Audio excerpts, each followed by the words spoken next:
नमस्कार दोस्तों। स्वागत है आपका हमारे चैनल पर जहां हम क्रिप्टो की दुनिया को सरल हिंदी में समझाते हैं। मैं हूं आपका होस्ट। नाम है मेरा सामुराय और आज हम बात करेंगे इस हफ्ते के क्रिप्टो मार्केट्स की। और जैसे कि हमने देखा अभी, अगर मंथली चार्ट पे हम जाते हैं तो सितंबर की जो एंडिंग हुई, जो मंथली क्लोजिंग हुई,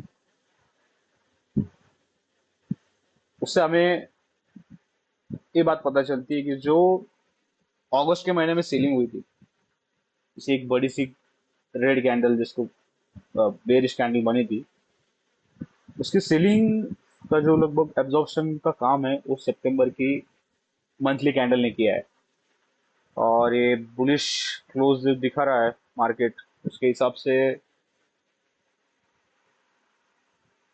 हम ये एक्सपेक्ट कर सकते हैं प्राइसेस नेक्स्ट मंथ में हायर रहेंगे। और अगर क्रिप्टो मार्केट की सीजनलिटी की आप बात करोगे तो जो Q4 होता है, मतलब जो लास्ट क्वार्टर है साल का, वो क्रिप्टो के लिए खास करके बहुत ज़्यादा ही अच्छा जाता है। तो मोस्ट प्रोबेबली जब भी कभी बुल मार्केट का जो 4 ईयर साइकिल की जो बुल मार्केट का फेज होता है बिटकॉइन की या पूरे क्रिप्टो मार्केट की, उसमें लास्ट ईयर का जो Q4 या फोर्थ क्वार्टर जो है, लास्ट अक्टूबर नवंबर दिसंबर, उसमें मार्केट सबसे ज्यादा पंप होता है।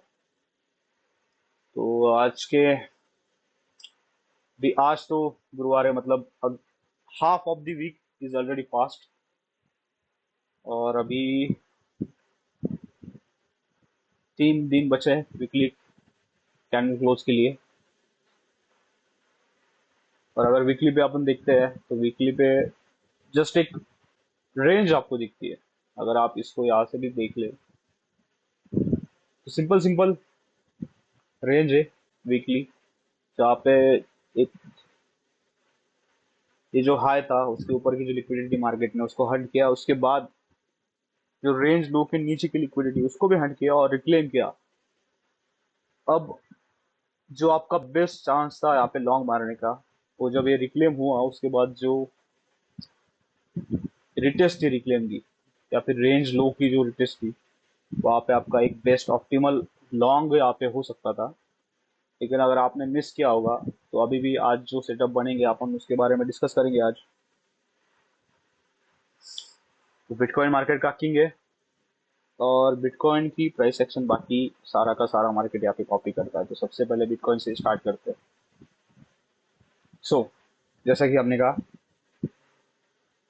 High time frame, weekly time frame की रेंज, रेंज हाई, रेंज लो और ये मिड रेंज।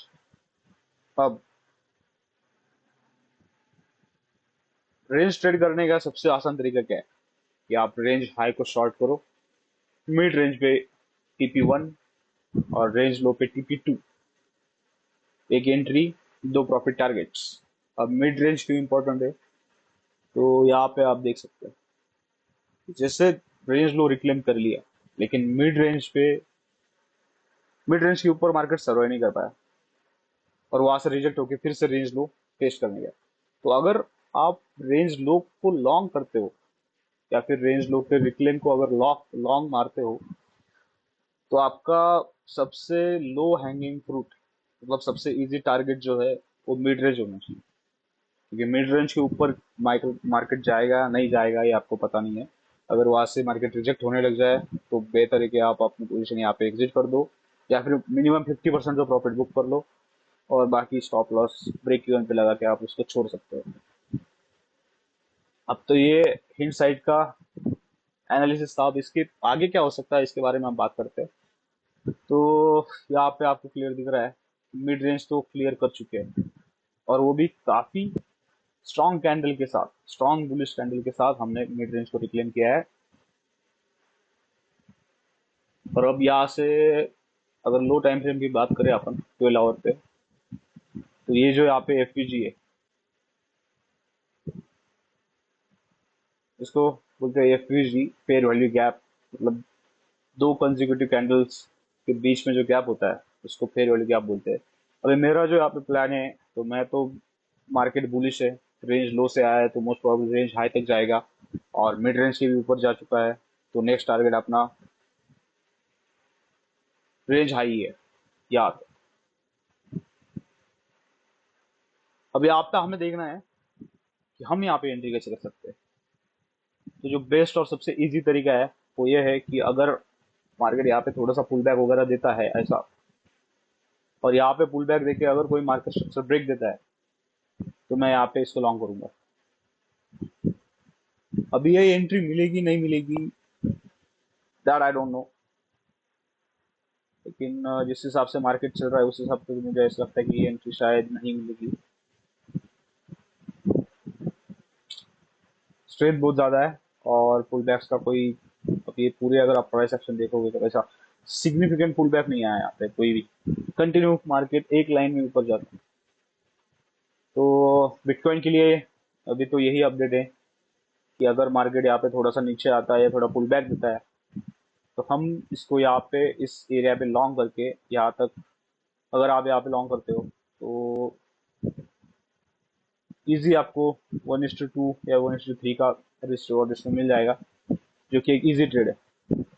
अब इसके बाद इथेरियम का भी अपन देख लेते हैं एक बार।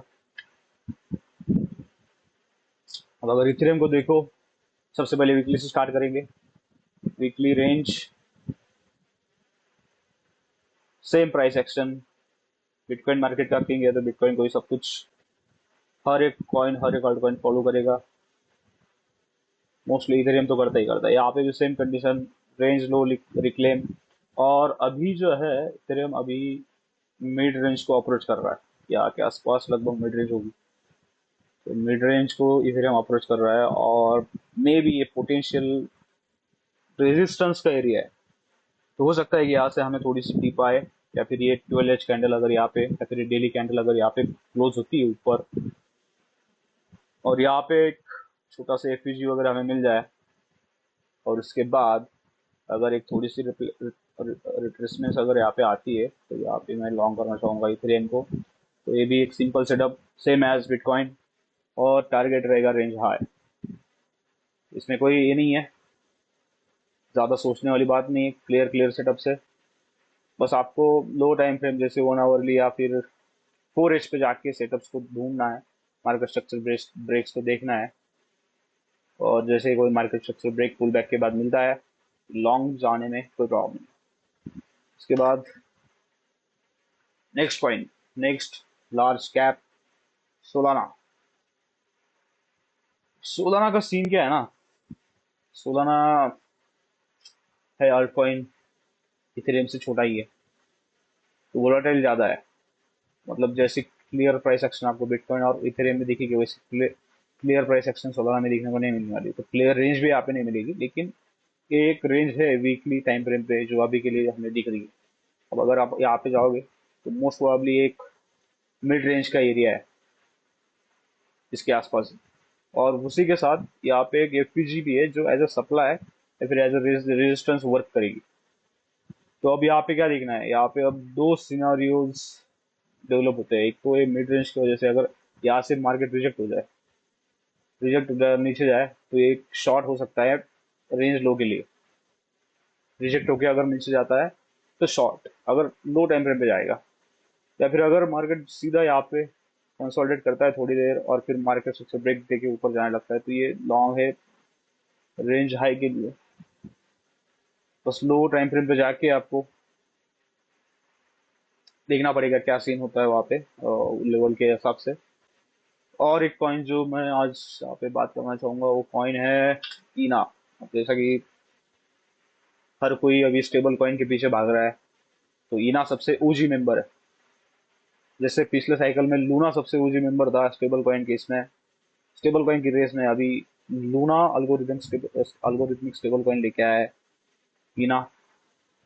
तो मोस्ट प्रोबेबली इथेना भी बेटर परफॉर्म करेगा, इथेरियम से भी बेटर परफॉर्म करेगा ऐसा लग रहा है।